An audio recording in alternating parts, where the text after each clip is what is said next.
wilayah Aceh. Salah satunya yaitu ada Cut Nyadin. Bisakah Ibu menceritakan sedikit tentang perjuangannya dalam melawan tentara Belanda? Baiklah, saya akan sedikit menceritakannya. Jadi, Cut Nyadin dilahirkan dari keluarga bangsawan yang taat beragama di Aceh Besar, wilayah Namukim pada tahun 1848. Pada masa kecilnya, Cut Nyadin adalah anak yang sangat cantik. Ia memperoleh pendidikan pada bidang agama dan menjadi ibu rumah tangga. Pada usia 12 tahun, ia sudah dinikahkan oleh kedua orang tuanya pada tahun 1862 dengan Teku Cek Ibrahim Lamnga, putra dari Ule Balang Lamnga 13. Aceh memang cukup tangguh. Ya, benar, Komandan. Bagaimana jika kita mengambil tindakan? Tindakan katamu. Haha, itu cukup mudah belum? Apa maksud Anda, Komandan? Maksud saya belum. Kita punya senjata yang canggih belum. Apapun bisa kita lakukan. Meriam, bagaimana jika kita menembakkan Meriam ke Aceh? Meriam, bagus juga belum. Idemu bagus juga. Lakukanlah belum. Baik, Komandan. Pada tanggal 26 Maret 1873, Belanda menyatakan perang kepada Aceh dan mulai melepaskan tembakan meriam ke daratan Aceh dari kapal Citadel van Antwerpen. Perang Aceh pun meletus. Cut Nyadin, ada apa Mutia? Aku melihat suamimu pergi bersama pasukan Aceh. Pasukan Aceh? Apa ini ada hubungannya dengan Belanda? Sepertinya, karena aku dengar dari suamiku, Belanda akan melepaskan meriam. Mari kita tenangkan warga, jangan sampai warga panik karena berita ini. Kesultanan Aceh dapat memenangkan perang pertama. Ibrahim Lamnga yang bertarung di garis depan kembali dengan syarat kemenangan. Sementara Kohler tewas tertembak pada April 1873. Kematian Kohler memang menguntungkan untuk. Lihatlah diriku, telah menjadi jenderal sekarang. Permisi, Jenderal. Ya belum. Sepertinya kita perlu strategi baru. Belum, kau meminta usaha strategi dariku. Bukankah itu tugasmu yang buat strategi? Dan aku yang mencucinya belum? Ya, memang, Jenderal. Saya hanya bertanya kepada Jenderal yang merupakan mantan pengatur strategi yang hebat. Haha, aku tahu aku hebat. Baiklah, aku akan memberikanmu ide yang cukup membuat Aceh menderita. Ide apa itu, Jenderal? Kita lihat saja. Baik, Jenderal. Kalau begitu, saya permisi. Ya belum.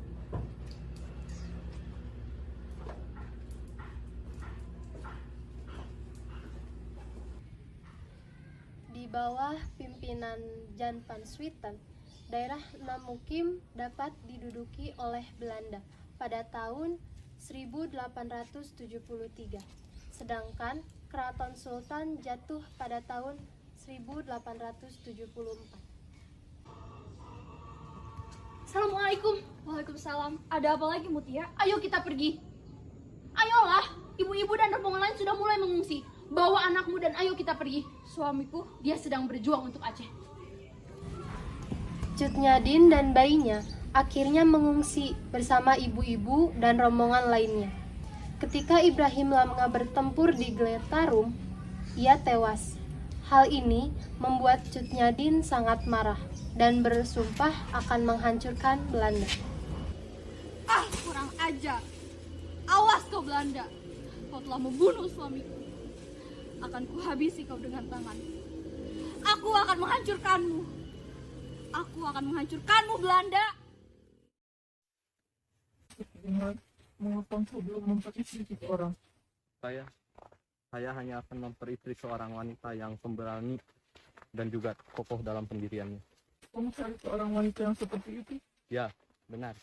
Saya mencari seorang wanita yang seperti itu. Mari ikut aku. Aku perkenalkan kau dengan seorang wanita yang seperti engkau sebutkan tadi. Siapa? Kau harusnya tersenyum sekarang. Aku sudah tua begini masih saja ada yang tertarik denganku. Seharusnya kau senang akan hal itu. Bagaimana bisa aku senang? Sudahlah, dia sudah menunggu.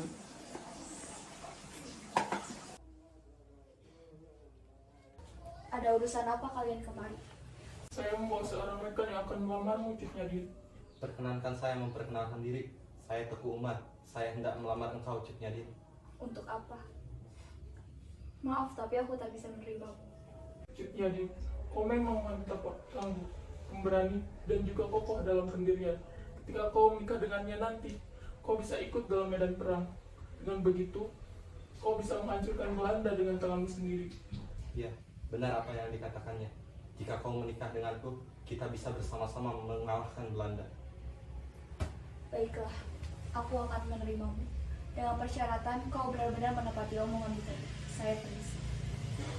Akhirnya, Cut Nyadin menikah dengan Teguh Umar pada tahun 1880. Mereka dikaruniai anak yang bernama Cut Gambang. Perang dilanjutkan secara gerilya dan dikobarkan perang fisabilillah. Teguh Umar melakukan sebuah taktik.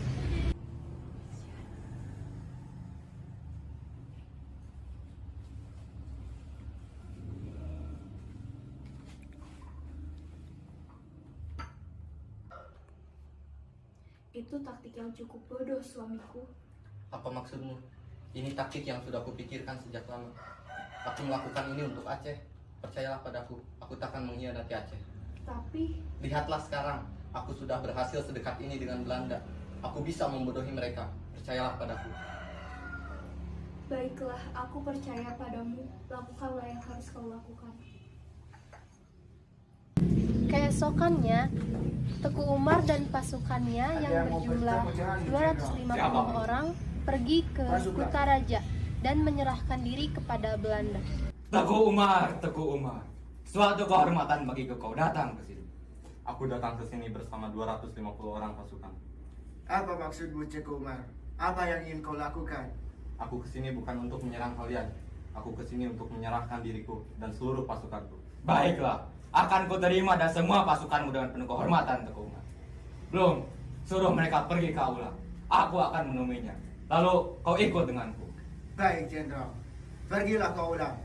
Cik Umar, kami akan menimu di sana. Hahaha, musuh yang sangat mudah. Kukira akan lebih sulit menaklukkan mereka. Benar, Jenderal. Sepertinya kita perlu membuat rakyat Aceh lebih terbakar amarahnya. Apa maksudmu, belum? Kita harus membuat Cik Umar di sini merasa sangat terhormat. Baiklah, berikan aku idemu. Angkatlah Cik Umar sebagai pasukan unit Belanda dan berikan kekuasaan yang penuh. Kekuasaan penuh. Sungguh ide yang luar biasa, belum? Iya, Jenderal.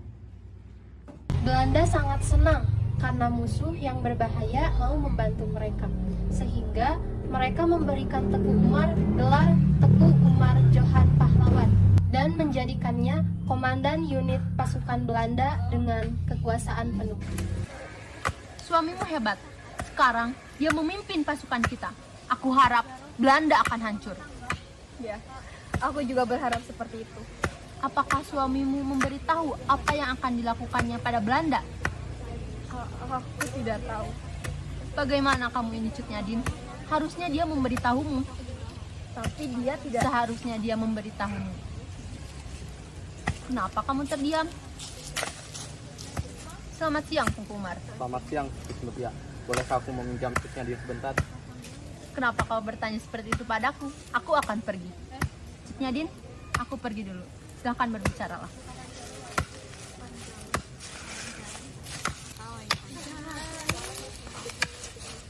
Kemarilah, biar aku saja. Apa kau memberitahunya? Tidak. Aku harap dia tak tahu. Bagaimanapun, dia pasti akan mengetahuinya. Dia anak seorang petinggi dulu. Informasi apapun, dia pasti akan tahu. Tapi aku ingin dia tak tahu. Sudahlah, kita melakukan ini untuk Aceh. Ya, kau memang benar. Teguh Umar masih terus berhubungan dengan Belanda. Umar lalu mencoba untuk mempelajari taktik Belanda, sementara pelan-pelan mengganti sebanyak mungkin orang Belanda di unit yang dia kuasai. Karena merahasiakan rencana itu, Teku Umar dan Cut Nyadin dituduh sebagai pengkhianat oleh orang Aceh. Kau dan suamimu adalah pengkhianat, Cut Nyadin. Sopankan suara kau, aku lebih tua darimu. Untuk apa aku bersikap sopan pada seorang pengkhianat? Kenapa, Cut Nyadin? Sekarang, izinkan aku bertanya kepadamu. Di mana rasa hormatmu kepada suami pertamamu hingga meninggal membela rakyat Aceh? Dan sekarang, kau mengkhianatinya. Kenapa kau terdiam? Di mana mulutmu? Di mana sumpah yang kau ucapkan dengan mulutmu itu? Apa aku harus menjawabnya?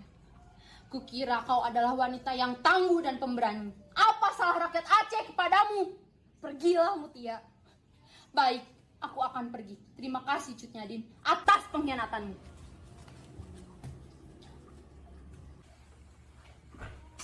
Assalamualaikum. Waalaikumsalam. Ada apa, Cut Nyadin? Sebaiknya hentikan rencana itu. Kenapa? Aku tak mau rakyat Aceh mengira kita adalah pengkhianat. Kita bisa memberhentikan rencana itu. Kita bisa melawan Belanda tanpa harus bersekutu dengan mereka. Itu sangat menjijikan. Tenangkan dirimu. Kemari dan duduklah. Kita bicarakan ini baik-baik. Istriku Cut Nyadin, rakyat Aceh tak lama lagi akan tahu apa maksud kita sebenarnya. Rencanaku sudah mendekati berhasil. Aku sudah mempelajari taktik Belanda dan juga sudah mengumpulkan pasukan Aceh. Kita tinggal menunggu hari itu. Bersabarlah. Maafkan aku suamiku karena telah mengeluh seperti ini. Percayalah, selagi kita di jalan yang benar, Allah akan selalu ada di samping kita. Ya, aku percaya padamu dan aku akan selalu mendukungmu. Permisi, Jenderal. Ya, duduklah. Jenderal, hari ini saya akan menyerang basis Aceh. Apa kau sudah yakin dengan ucapanmu, Teku Umar? Saya sudah yakin, Jenderal. Apa kau sudah mempersiapkan dengan matang? Tentu kami tak akan mendengar kekalahan, kan Teku Umar? Saya tak akan berani bertindak jika semuanya belum siap. Baiklah, lakukan penyerangan ini dengan sebaik mungkin. Baik, Jenderal. Ya. Teku Umar dan Cut Nyadin pergi dengan semua pasukan dan perlengkapan berat, senjata, dan amunisi Belanda, lalu tidak pernah kembali. Kurang aja. Bisa-bisanya aku ditipu oleh Teku Umar. Aku tak bisa membiarkan ini, belum. Tentu, kita harus melakukan pembalasan, Jenderal. Kita jangan mau dikatakan bodoh oleh rakyat Aceh. Benar, kita tidak bisa dibodohi oleh mereka. Belum, cepat lakukan operasi besar-besaran untuk menangkap Teku Umar dan juga istrinya. Baik, Jenderal. Akan segera saya laksanakan perintah diri Jenderal. Saya permisi.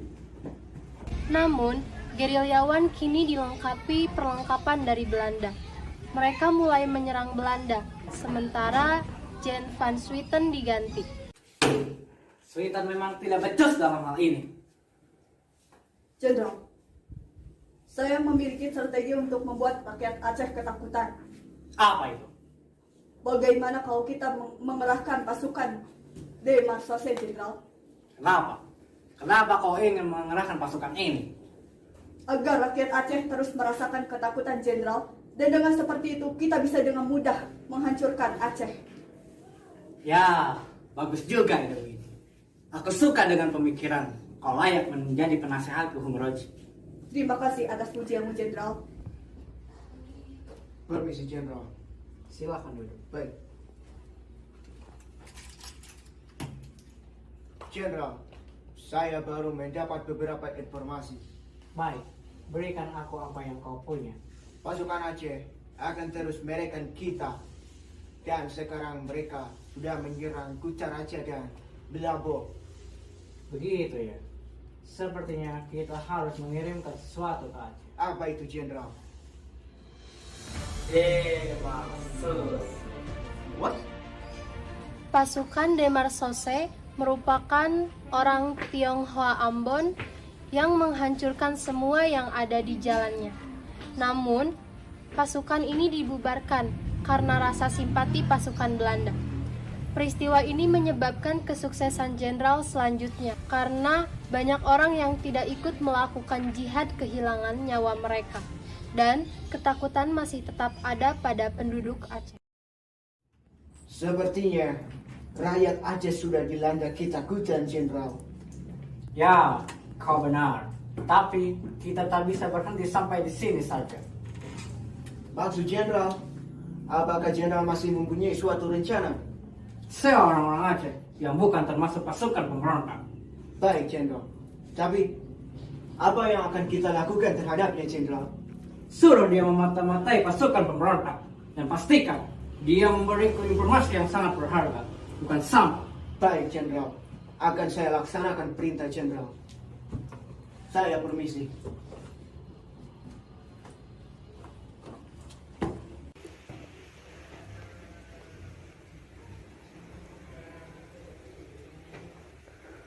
Hey, Saudagar.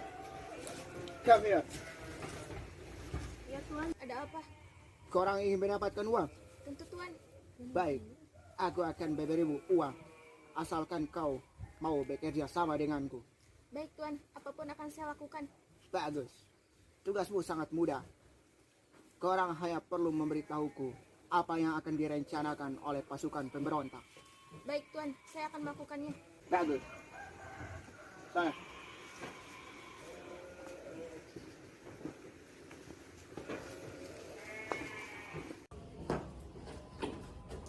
Permisi, Jenderal. Silakan duduk. Baik, terima kasih. Ada apa, Blue? Jadi, kedatangan saya kemari, saya baru saja mendapatkan informasi dari informan yang kita sewa kemarin, Jenderal. Apakah informasi itu berharga atau hanya sampah? Tentu saja berharga, Jenderal. Dan engkau akan senang ketika mendengarnya. Katakanlah. Jadi, tanggal 11 Februari, Teguh Umar dan pasukannya akan menyerang ke Melabuh. Bagus! Itu adalah informasi yang berharga untuk Teguh Umar. Sepertinya balasan dari Belanda yang sesungguhnya baru akan tiba. Benar, Jenderal. Kita akan melihat Teguh Umar mati dan pasukannya akan sengsara di sana. Aku harap penyerangan ini akan berhasil. Melihat dari persiapanmu, Teguh Umar, aku yakin pasti ini akan berhasil. Doakan saja kami, minta pertolongan Allah agar diberi kemudahan. Itu pasti, kau harus berhati-hati, berjanjilah. Sebaiknya aku tidak di sini. Aku permisi dulu. Assalamualaikum. Waalaikumsalam. Cutnya Din, jagalah rakyat Aceh dengan baik dan rawat anak kita sehingga dia tumbuh menjadi wanita sepertimu kelak. Mengapa kau berkata seperti ini? Tidak apa-apa, mari kita sholat. Tetapi, karena Belanda sudah mengetahui lebih dulu rencana Teguh Umar, Belanda dapat membunuh Teguh Umar. Gimana, Jenderal? Singkirkan dia.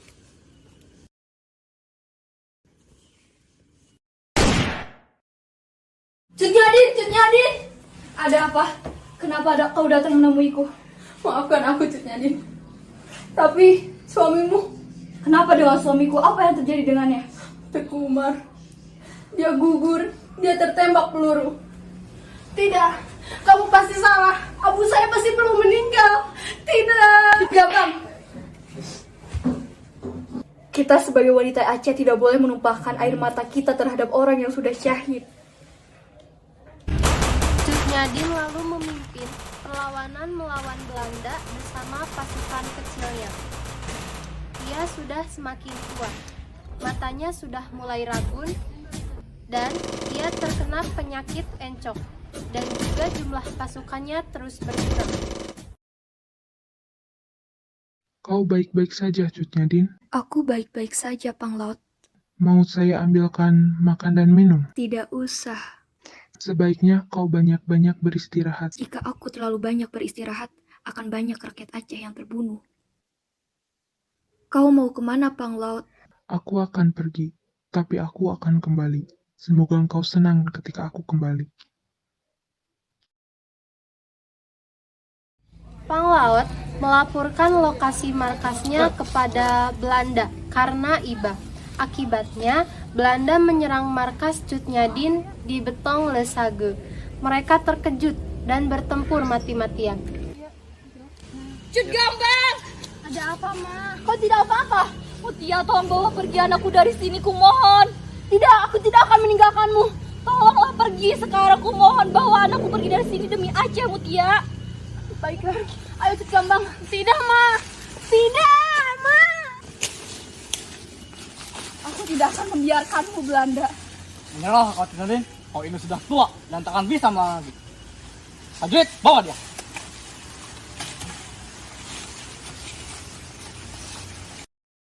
Cut Nyadin ditangkap, sementara Cut Gambang berhasil melarikan diri ke hutan dan meneruskan perlawanan yang sudah dilakukan oleh ayah dan ibunya.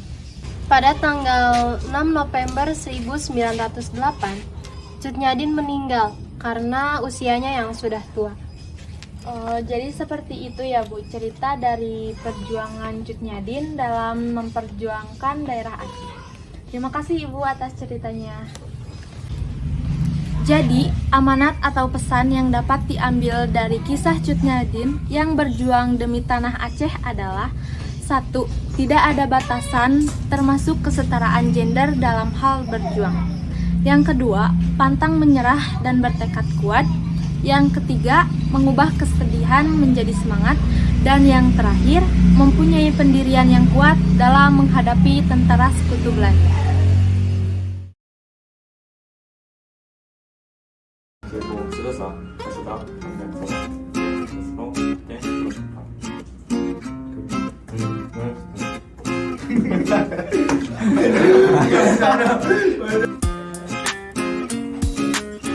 Assalamualaikum. Sebaiknya ada apa lah? Oh iya, kejauhan.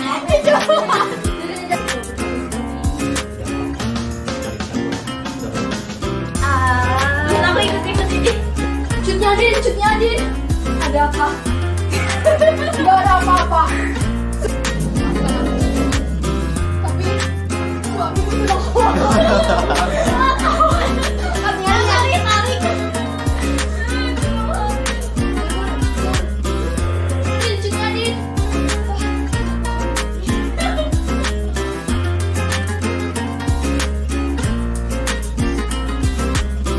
Terima kasih Cut Nyadin atas pernyataan